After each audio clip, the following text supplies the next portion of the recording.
Finding problems? That's easy. They exist in every community. I'm Terry Springs, your host. We're looking deeper, and we are talking solutions, finding out how we all can make a difference. Lots going on the show this week. We're going to start out with putting for polio. We have several Rotary Club members in with us today. Kevin and Rachel, we'll get to them. Let me start with you. Linda Bertuzzi, polio kind of sounds like something from the past. Is it still an issue? Very much so. I remember doing an interview in the late 80s talking about polio, how everybody, even back then, thought that it was totally eradicated, no longer an issue, but it still existed in some places around the world, and it's still an issue now. There's 3 endemic countries. They're Pakistan, Afghanistan, and Nigeria. Those are really the 3 most dangerous countries to go into for volunteers to eradicate polio. In the rural areas, they believe that their children are being vaccinated to sterilize their children, when in fact it's a polio vaccine, and it's not a Western sterilization, it's a global, that the government's doing this to sterilize the children. So we have to get beyond all of that, and those 3 countries are endemic, and India was declared polio-free last year, completely polio-free, after 3 years of no new cases. But when you think about this, Pakistan borders India, China borders India. China was polio-free for years, and then a few years back they had somewhere between 10 and 20 new cases. They genetically traced it back to Pakistan. So as long as there's any polio cases, no one's free, even children in our own country. It's a plane ride away. Yeah, think of it as a really big world, and then you find out actually we're a lot closer than people think. Linda and also Rachel, where were you last week? We were in India. We had the opportunity to go over and immunize children in India with the polio vaccine. It was fascinating. Rotary has several national immunization days throughout the year, and Rotarians from all over the world come to give the immunizations in some of these countries where they still need them. And in our group, we actually had Rotarians from Germany, Europe, Canada, all over America. And it's really nice to see this international network of people coming together to help eradicate polio. One of the important things to say, too, is that there's only one other disease that has been completely wiped off the planet, and that's smallpox. And Rotary, for the last 30 years, has been really working hard to reach polio eradication as well. And we're literally this close, we say, to being able to eradicate it. We've got just a few more countries left. Of course, they're the hardest, but we're really working towards that effort. Here in the U.S., we've had issues with some measles cases popping up. Everybody is so astounded by that. They go, nobody has that anymore. Fact is if you don't immunize, if you don't stay up on that, it can become a problem, and it brings the issue of immunization back and puts it right out in front of all of us. Mm-hmm. And you know, when Rotary started this campaign in the late 70s, it started in the Philippines with one person saying, I would like to wipe polio out of my country. And it took them many years to get that done. We're starting our 31st year of Polio Plus with Rotary International. And at that time, there were 350,000 new cases reported every year of polio all around the world. That's almost 1,000 cases a day. I believe year to date, just this year, I think we only have 4 or 5 cases total. So it's literally just a handful. It's a handful. Last year, we ended up with less than 400 cases total around the world. And that's Syria, Somalia, Afghanistan. Chad, I think, has still had a few cases as well. You hear the word polio, and unless people know historically what a big effect that had on people in this country, that was really, really scary for parents. Polio is a big deal. FDR, I believe, was affected He with was polio. Affected with that, and it's life-threatening. We saw very few cases this year in India when we were there, but almost always we see the after effects of polio, how it's ravaged a body and twisted the legs and the arms, and we see people hunched over and walking on all fours with their back perfectly straight and their legs and arms perfectly straight, victims of polio as well. It's horrific, and in a developing country, sometimes there's no place for that person to go because they don't bring anything to the family to help support it and work the fields and take care of the children, and so they end up with beggars on the street or working at a public area begging for money or coins or whatever, if they aren't dying from this early on in their life. That is just sad. There's so many things in these developing countries that citizens have to already work with. The standard of living is much lower. They're working out in the fields. In India, some of the kids didn't even have pants on. And there's so many other things that they have to fight. And if we as Rotarians and we as a human race can come together and go into these countries and make sure that polio is one less thing that they have to worry about, that gives them the hand up to thrive in their country. You know, Rotary started this, but we've been joined by the World Health Organization, UNICEF, and our biggest sponsor has been the Bill and Melinda Gates Foundation. And for whatever we raise $2, they donate $1. So billions have been raised as a result of the partnership with them to go into these countries and pay for the supplies, the vests, and the cold containers that the polio vaccine has to be carried in. Each volunteer that goes, and they're from church groups and civic organizations and just individuals. Like we had a young man from Mexico in our group that's not a Rotarian, and he was there to document this because he didn't understand the whole concept of polio. So we have 7,000 people converge on India this one special day to do the polio vaccines, and it's extraordinary the amount of people that fly in and spend their own money to do this. Wow. Or sometimes they get a scholarship. Scholarships are nice. Our district did something different this year, which I was really fortunate to be a part of. And a lot of it actually is thanks to Linda. Normally, this trip can cost anywhere from $2,000 to $5,000 out of pocket for Rotarians to go. And they spend their own money to be a part of this effort. And fortunately for me and my fellow Rotarian, Jerry, Linda has helped to get the scholarship set up within our district so that more new generation Rotarians that maybe can't afford a trip like that or kind of just beginning in their careers would be able to go on this trip as well. I think Linda could speak to this better, but we need to not only amongst Rotarians that have been in for a while, but also the newer generations, get them involved in this. And I think it's just a fantastic opportunity, and it's something we look forward to continuing next year. Great trip. It was. And for me, because we are so close to eradicating polio, I believe that the new generation of Rotarians, our younger Rotarians, if they're not allowed to experience this, they can't possibly grasp what we have accomplished. It's a 3,000-year-old disease, and in Rachel's lifetime, we're going to wipe this out. So I wanted her to have that hands-on, because who's going to carry the torch forward but Rachel and all of our other new generation Rotarians and all the other new generation citizens from all over the world. So her hands-on will help promote whatever the next project is for Rotary once we accomplish this. We're talking about polio specifically on today's show. We've got Linda Bertuzzi. You're with Nova Home Loans, but you also work with the Rotary. And we have Kevin Taylor. I see your business card says Opportunity Village. That is correct. But working also with the Rotary, and Rachel Deal. And Rachel was showing me just before we got started with the interview on her iPhone, she's pulling up all the pictures. This trip that you, Linda and Rachel, made among the Rotarians to India last week looks like a big darn deal. The colors and parades, what the heck was going on? It's absolutely amazing. It's the trip of a lifetime. And how many people do you know would spend their own money to go over to a country and not for vacation, not for fun, but to actually give back to the community? And I will tell you, it was the best vacation I've ever had. We go over, it's a week-long event, it's a lot of travel, about 26 hours of plane rides to get there, but it's all worth it. When we took the bus and we went into the village where we did the immunizations, you get off the bus and there's drummers there to greet you, and we have a parade through the town, and you get to see firsthand the kind of things that you feel like you would normally only see in a movie or a National Geographic. I mean, firsthand, you get to experience that and see where these people come from and how they live. And then you go to the actual immunization site. Like I said, the conditions are just some of the worst that we would not want to live in ourselves. And the kids are so happy. The smiles on their faces, it's just amazing to see them. You got brothers and sisters bringing their siblings to come and get the immunization. I'm excited that we're there. I'll tell you, the first immunization that I did, it just melted my heart to know that that kid, they have so much to face in this world, but at least polio won't be one of those issues. It just melted my heart to see that. And then not only that, just to know that one person from Vegas can be a part of eradicating an entire disease off the planet. Step by step, and trips like this and supporting polio events and fundraisers in your local community all add up to this amazing experience in eradicating a disease. One step at a time, that's what it takes. Rotary, at least our district, doesn't just go in and do the immunizations. We're also about clean water as well. So we had one day where we did the immunizations, and then we went into another village and we worked on building a water reservoir that would provide clean water for the village nearby. Normally they don't have that much access to clean water, but hopefully in May, once it's fully completed, they'll be able to grow more crops and have clean water for their villagers. And it's just an amazing experience. It's the kind of thing that you never think is possible until you actually go and do it. Stuff we take for granted. This is what being a Rotarian can get you, these amazing opportunities to be a part of a larger effort. I'd just like to add, a lot of people ask how we're able to accomplish this. Don't you have to be medical personnel to go do this? And we're using the Sabin vaccine, which is drops, so we're not required to be medically certified to administer shots, so anybody can go on this trip. If we were still doing shots, we would be nowhere close to eradicating this disease. But because it's drops, and thousands of people that work in broadcasting or home loans or Opportunity Village are able to go over there and administer the 2 drops, that makes such a difference in the ability to get this wiped out. Otherwise,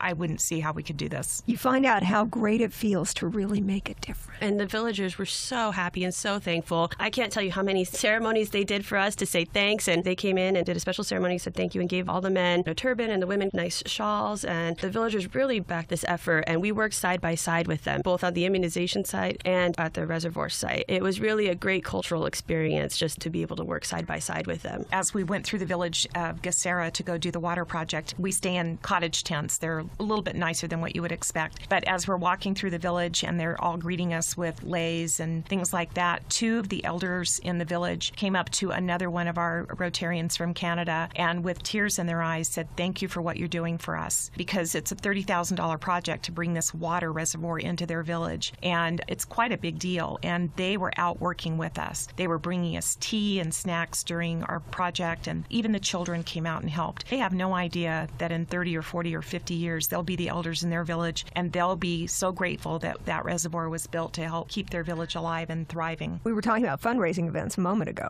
and there is something coming up, the 14th, which is Saturday. Yes. It's called Putting for Polio. Is this how you raise the money to be able to pull off these amazing feats in places like India? It is one of the many ways we do a lot of fundraisers in Rotary to do things like this. And Putting for Polio will be our clubs, which is the Rotary Club of Las Vegas Red Rock, one of our first fundraisers. And it will be on Saturday the 14th from 2 to 5 out at the Kiss Mini Golf. Bring the family, play a round of miniature golf. We'll have some great raffle items as well. The money that is raised that day, half of that will go back to the Polio Plus Foundation. And that, again, is another way to help raise the funds so that we can go ahead and keep helping to eradicate polio. Anybody can do mini golf. Absolutely. Puttingforpolio.org. Okay. Go to that website, puttingforpolio.org. You can buy your tickets online, raffle tickets, and if you can't make it, you can make a donation. It's really simple. But know that half of the funds that are raised that day will go to Polio Plus Foundation. The other half are going to go to the Rotary International Foundation. So it all goes back to Rotary, and Rotary does so much, something a little bit closer to home. Rotary is a great organization, but everyone can do it. Coming up in May in Tecate, we're going to go down to Mexico and we're going to build a home. We're actually building 3 this day. These are homes which are not like you and I are used to. This is basically plywood and a cement floor. No lighting, no water, no electricity, 16 by 20. And so our district, which is Southern Nevada all the way down through Pasadena in California, are getting together with Corazon, which is another group. We'll be in San Diego, and then on Saturday morning, May 2nd, we'll take a bus across the border to Tecate and literally build a home in one day for a family who hasn't lived in a home before. They've done community work to earn their home, but like they were saying in India, where the kids and the families prepare and make meals for you, same thing, but closer. And again, you don't have to be a Rotarian to do that. So we're not just flying to India. We're not just going to Mexico. I mean, we're doing things worldwide, but also in our own communities, like Putting for Polio. Our club is what is called a New Generations Club. Most people think the term Rotary means old, pale, and stale. It's not that. Our club is very involved. We get out in the community and we work with organizations, whether that be Opportunity Village or the Animal Foundation, Girl Scouts, 3 Square. We've done so much with Toys for Smiles, and we do usually a service project every month. We donate our time because we want that organization to help their mission project. It's a great way to get involved, meet new people in the community, and also give back to the community and your state and the world. I've heard of Rotary. I see the logo. Looks like it's something mechanical. A Rotary cog. Yeah, exactly. I don't really know the background. Rotary clubs have been around for a long time. We just celebrated our 110th anniversary on February 23rd. So. It was started by Paul Harris in Illinois. He got together with 3 other friends, and the Rotary was indicative of moving each week. They would move to each other's office. That's how it started, and then it became more stationary in one location to have your meeting and bring people together. And it was more to develop business and acquaintances and friendships and things like that. Then it grew into, well, you can't do any business in Rotary,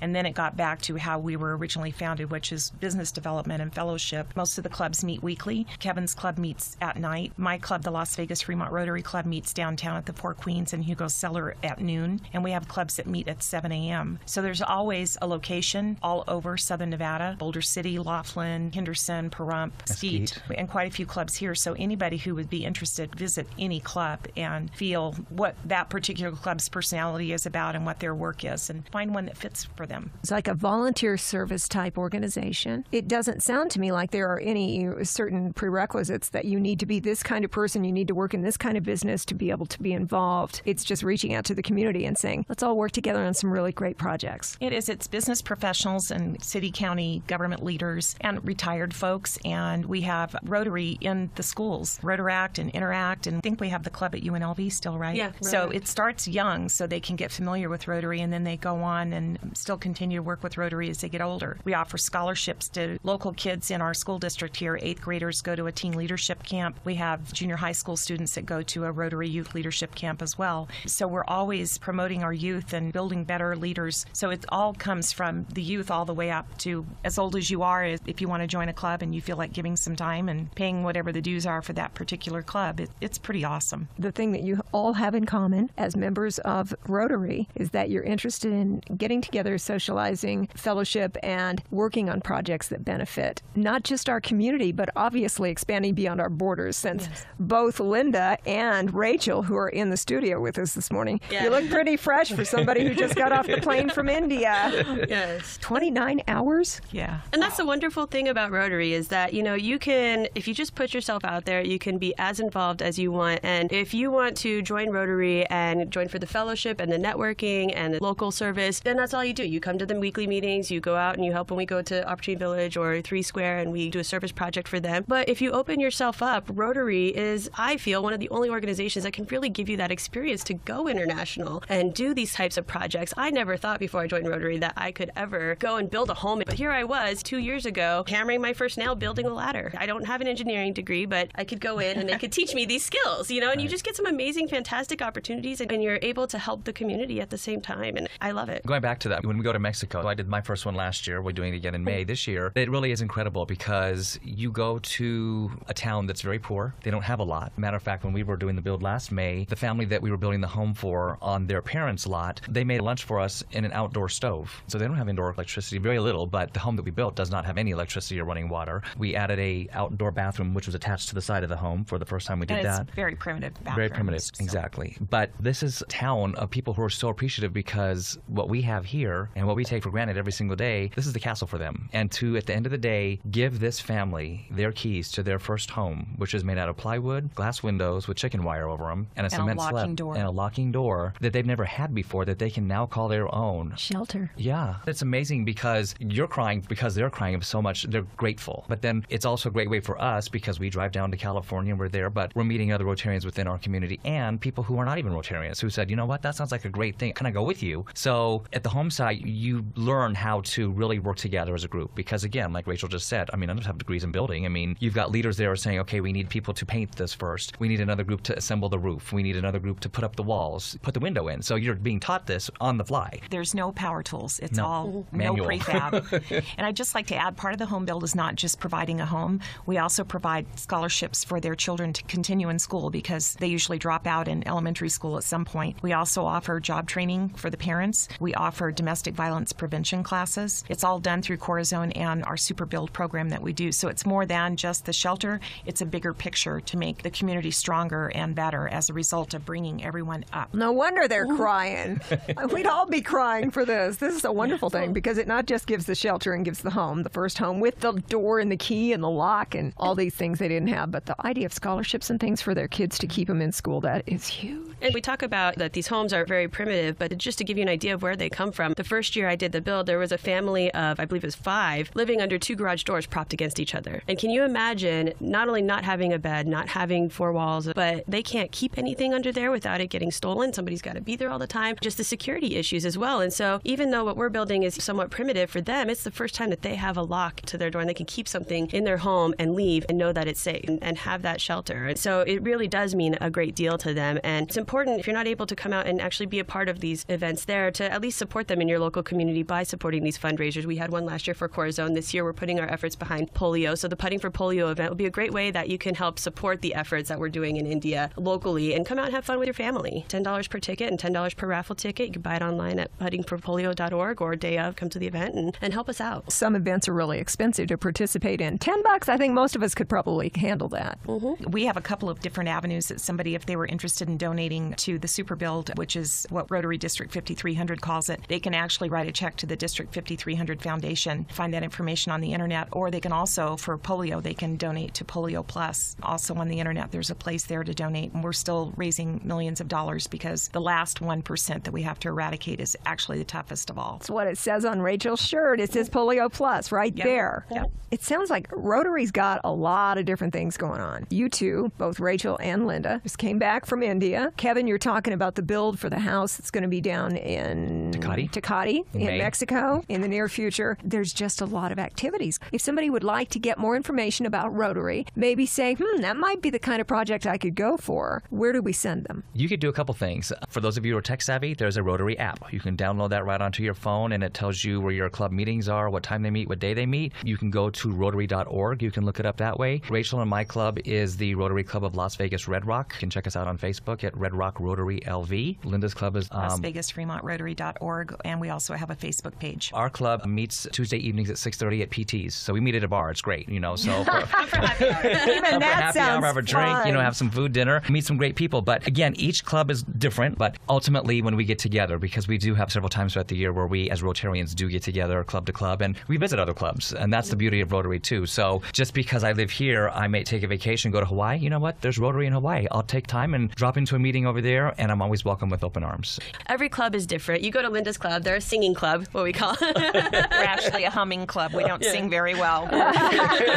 It shows you the different spirit that each club has. And so as much as I'd like to tell everybody to join Red Rock Rotary, I really highly encourage that before you join, you visit a couple other clubs as well to make sure that you find the one that's the right fit for you. Once you're in Rotary, it opens the doors to some fantastic opportunities, like going to India, like going to Mexico, like giving back in your own community. It's up to you how involved you want to be, but the opportunities are there. We were talking today about polio, that it's still out there, still is a threat in some other places in the world. And people right here in Las Vegas are reaching out and making a difference and actually going over on site and helping with immunizations. Wow. Putting for polio. I want to make sure that we mention that one more time because it's coming up on Saturday the 14th. It's at Kiss Mini Golf, $10. That's all it takes. And you're going to have raffles and... One of our members who just joined us is donating an antique slot machine. How Las Vegas is that? Exactly. Yes. We've got some great tickets for different plays in town, including Human Nature and Divas and Australian Bee Gees, so those will be available. Lots of great things. Green Valley Ranch is also donating, so you could even get a stay there. Check it out. Go to puttingforpolio.org. You can buy your tickets right online. You can buy your raffle tickets online. If you can't make it, but you want to help us out, you can make a donation right online, too. And you can also purchase your raffle ticket. You don't have to be present to win, so you can purchase that online as well. Putting for Polio, the Rotary Club of Las Vegas Red Rock at Kiss Mini Golf over on Paradise from 2 to 5 in the afternoon on Saturday, March 14th. Also, if you're just tuning in, funds that are raised from this, we're going to be splitting half with Polio Plus Foundation and also to the Rotary Foundation. So it's going to be going back, and since we've been talking about polio all during the show, we're really happy to be able to support the Polio Foundation, Polio Plus. If you want more information about that fundraiser coming up on Saturday the 14th at Kiss Mini Golf, puttingforpolio.org. You guys are just full of information. I like your energy. Linda Bertuzzi, and in your other life, I'm a loan officer with no home loans. Kevin Taylor with Opportunity Village, who is also involved with Rotary, and Rachel Deal. Appreciate you being part of today's Talking Solutions. Thank you, Terry. Thank you, Terry.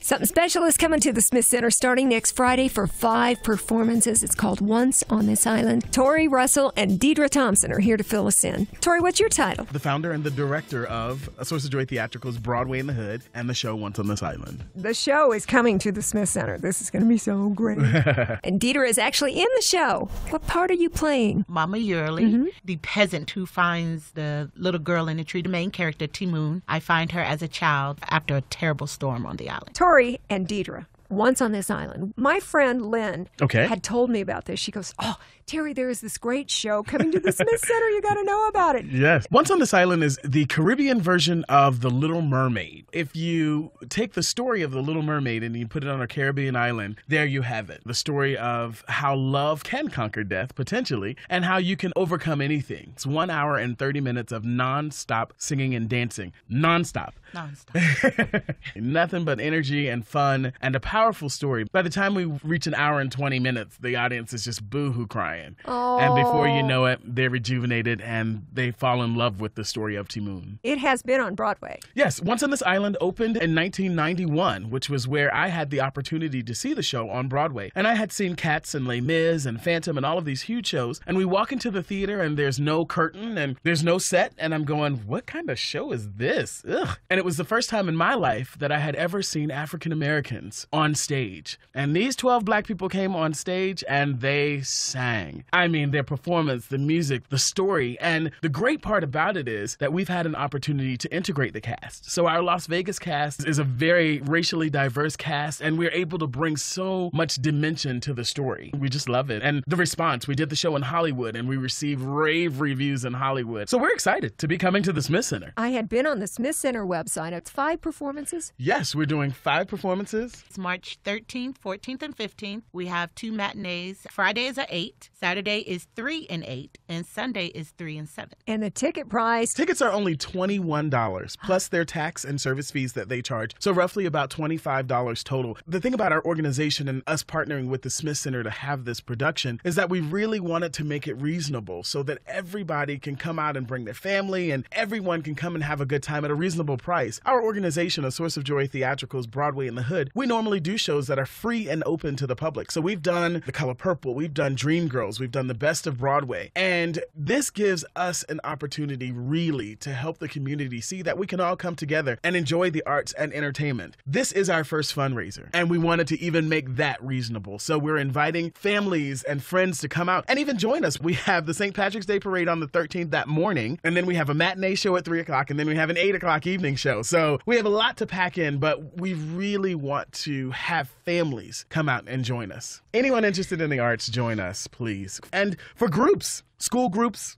church groups, we are doing a special meet and greet after the show. If you have a group of 10 or more, we'd love to sit down and do a question and answer session with you afterwards. We encourage groups to reach out to us today. Please give me a call directly at 702-482-8777. Get your group in and do a special meet and greet / question and answer session with the cast. Tori and Deidre, both of you, the passion that you have for this show, it's wonderful. It's an amazing show. Honestly, I never even heard of Once on This Island until he brought it to Broadway in the Hood, and I fell in love with everything. There's laughter, there's crying, there's dancing, and you can feel the love. I have 3 boys, 2 of them, they're in love with it. When they come home from school, they pull it up on YouTube, and that's all I hear is the music from Once on This Island. It truly is an amazing story. And Hood, Broadway in the Hood. First off, we all live in a neighborhood, regardless.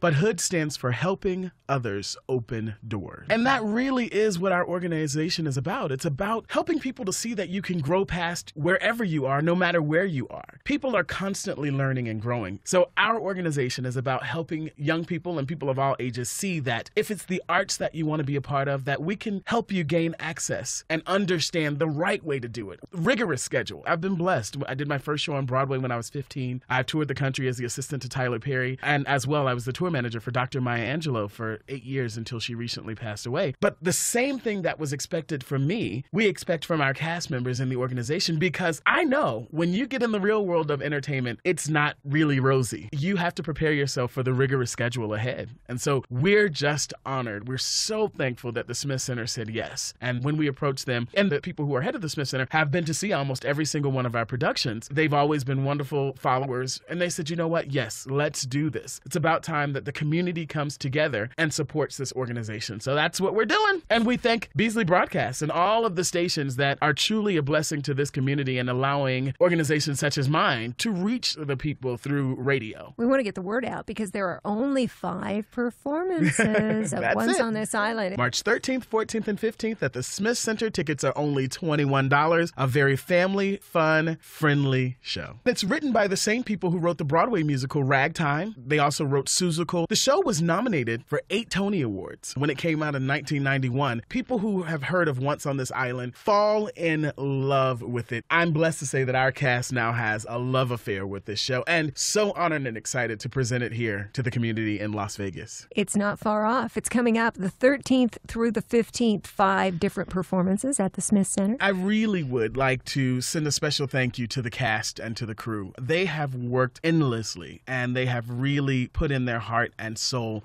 Dancing and singing for 1 hour and 25 minutes straight, nonstop, is not easy. And I promise you, this cast is absolutely amazing. The young lady who plays Ti Moon, her name is Danielle. She is a breath of fresh air in the role, and I am truly honored to work with every single one of these cast members. The Smith Center, there is no better place for you to perform. Yes, we're honored. And the tickets, $21 plus plus just some taxes and stuff? About $25. $25 total. And if you'd like to reach out to us, we'd love to speak to you. That's one thing about our organization. We're always open to new people, new ideas, and new opportunities. You can reach us directly. Email us at broadwayinthehhood@yahoo.com, or you can call us directly at 702-482-8777. And of course, we have a Facebook page. Who doesn't have a Facebook page nowadays? Like us on Facebook at Facebook.com/Broadway in the Hood. And I'll make sure that I also add the links plus a podcast of this show on our Talking Solutions Facebook page. For tickets, go to www.thesmithcenter.com, or your best bet without extra service fees and charges would be to just go down and visit the Smith Center box office. It's Once on This Island.